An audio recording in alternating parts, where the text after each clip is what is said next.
Səccad əleyhissalam deyir, gəldi İmam Hüseyni dəfn elədi. Cənazələr hərəsi bir yerdə idi, bilirsiniz.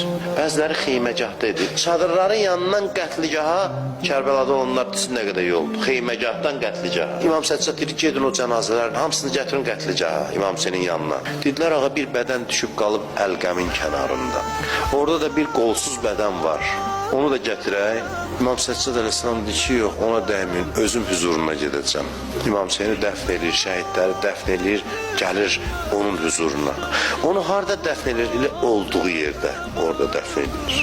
İstəyir ki, bir dənə də hərəm olsun atası İmam Hüseynin hərəminin yanında. Bu kimdir? Bu oldu Babul Həvaic, Hacətlər qapısı. Hansı halla dünyadan köçdü Əbəlfəz? Tövbə halı ilə, üzrxahlıq halı ilə.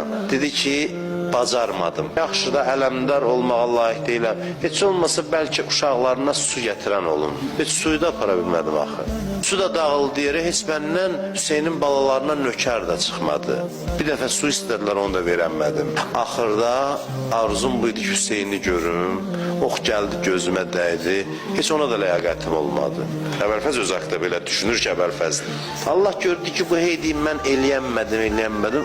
Allah da qiymət vermək istəyirdi bu halına. Sən elədin Babul Həvaic. İndi hamının çətinliyi sənin əlindən həll olar. Sən ki, burada xəcalətli qaldın axı. Gedin onun qapısına, çox israr eləyin. O da Allaha bir söz nə deyəcək? Deyəcək, Allah ilahi, Kərbəlada mən bir dəfə utanmışam, dayı məni utandırma. Bu möminlər gəlib hacət istəməyə mənim vasitəmlə.